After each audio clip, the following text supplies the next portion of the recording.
Hello children, today's topic is Chapter 4, second phase of Indian national movement, the rise of assertive radical nationalism.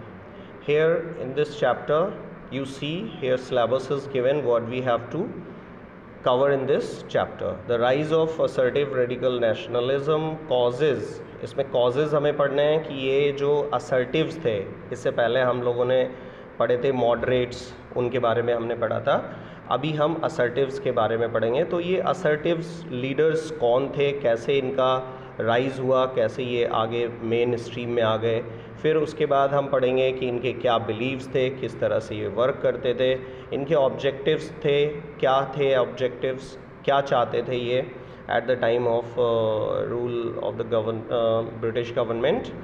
सो और किस तरह के different types of programs they took, methods also, achievements हैं, ये सारी चीज़ें हमको इसमें पढ़नी है. इसके अलावा जो मेन लीडर्स थे, इसके असर्टिव्स लीडर्स थे जो मेन, वो 3 थे: बाल गंगाधर तिलक, बिपिन चंद्र पाल एंड लाला लाजपत राय. इनके दो कॉन्ट्रीब्यूशंस भी हमें पढ़ने हैं कि इन्होंने कौन से कॉन्ट्रीब्यूशंस दिए हैं इंडियन फ्रीडम स्ट्रगल में.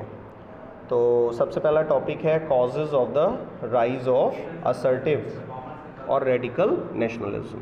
इन्हें रेडिकल्स भी कहा जाता था.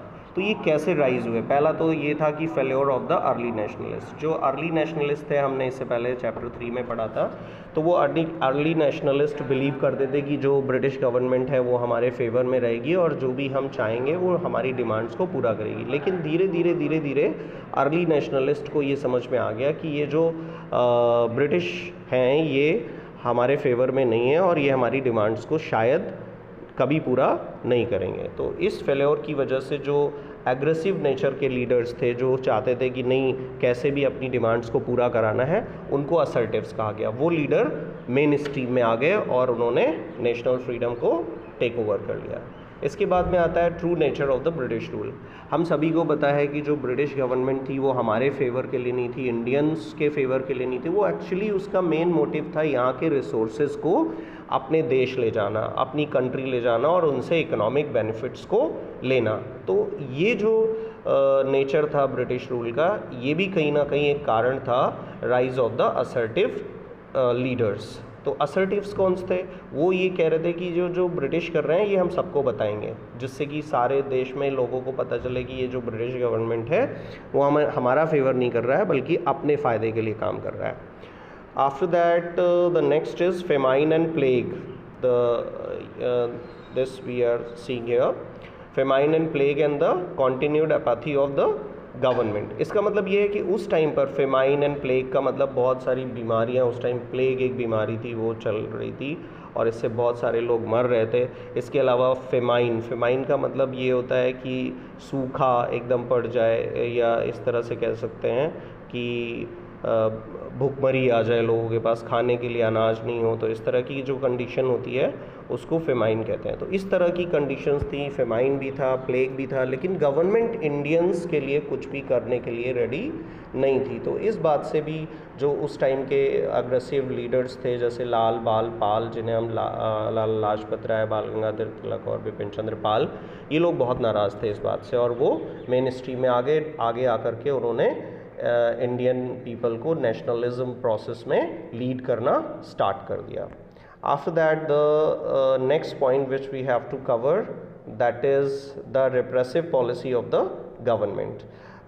ये तो हम सभी जानते हैं कि जो ब्रिटिश रूल था वो किसी की बात सुनता नहीं था, स्पेशली इंडियंस की बात बिल्कुल वो सुनते नहीं थे और उनको सप्रेस करने की कोशिश करते थे. उनकी जो नेशनल फीलिंग्स होती थी, जैसे हम लोग कहते थे कि भाई हमें गवर्नमेंट दे दो, हम चला लेंगे, हमारा आप फेवर नहीं कर रहे हो, तो वो उसको दबाने की कोशिश करते थे. उसको कभी भी मानते नहीं थे, उसको समझते नहीं थे, एक्सेप्ट नहीं करते थे.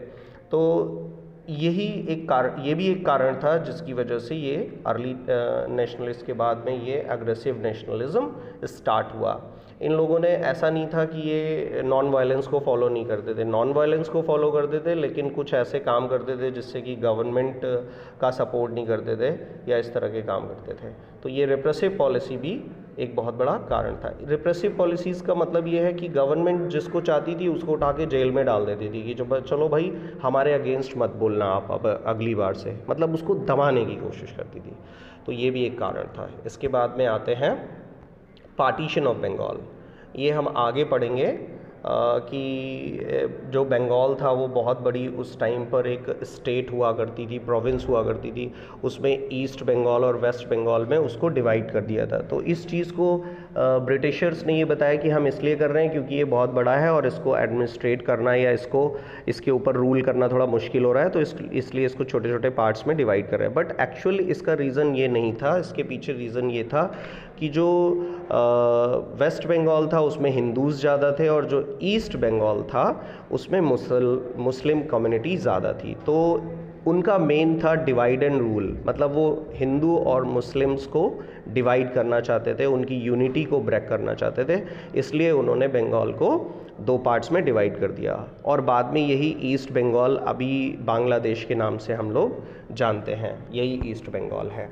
तो उस टाइम पर जब ये पार्टीशन ऑफ बंगाल हुआ तो लोगों को बहुत बुरा लगा और इसके अगेंस्ट लोगों ने एजिटेशंस स्टार्ट कर दिए। बहुत ज़्यादा लोगों ने नेशनल मूवमेंट्स किए और स्वदेशी, वंदे मातरम, ये सारी चीज़ें आ गई। स्वदेशी को अपनाया गया और जो विदेशी सामान था उसका बायकॉट किया गया। तो ये भी एक कारण था राइज ऑफ असर्टिव्स का।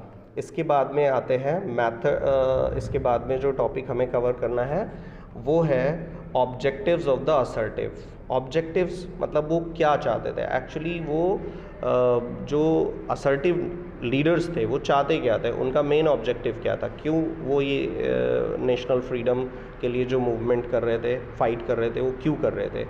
तो इसका सबसे पहला देखिए पॉइंट, यहाँ पर मैंने पॉइंट वाइज लिखा हुआ है। फर्स्ट पॉइंट लिखा है मैंने, क्या लिखा है, the central principle objective of the assertive radical nationalist was that freedom is the birth right of the every Indian. इसका मतलब ये है कि जो असर्टिव थे वो कहते थे कि आज़ादी हर एक इंडियन का जन्मसिद्ध अधिकार है, जो भी हिंदुस्तानी है उसका जन्मसिद्ध अधिकार है और उसे आज़ादी मिलनी चाहिए। They wanted to drive the English out, वो अंग्रेज़ों को अपने देश से बाहर निकाल देना चाहते थे, पहला उनका ऑब्जेक्टिव था। दूसरा ऑब्जेक्टिव यहाँ लिखा हुआ है, they believed in the supremacy of the Indian culture.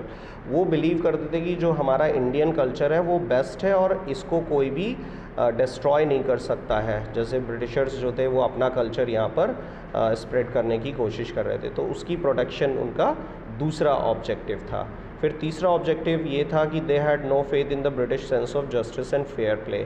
वो जानते थे कि जो ब्रिटिश है वो फेयर नहीं है, वो जस्टिस नहीं करते हैं, तो they were not loyal to the British, इसलिए वो ब्रिटिश के लिए लॉयल नहीं रहेंगे, ब्रिटिश के लिए भक्त नहीं रहेंगे। वो जो उनको अच्छा लगेगा वो करेंगे और देश को आज़ाद कराने की कोशिश करेंगे। और इसीलिए उन्होंने इम्पोर्टेड गुड्स को बाइकॉट किया और स्वदेशी गुड्स को एक्सेप्ट करने के लिए प्रेशराइज किया। इसके बाद में लास्ट एक पॉइंट बचता है, फोर्थ पॉइंट, टू अचीव। यहाँ पर दिया हुआ है देखिए, ये फोर्थ पॉइंट है, to achieve Swaraj they wanted to follow the policy of passive resistance vigorous political. Passive resistance का मतलब है कि वो सामने से ही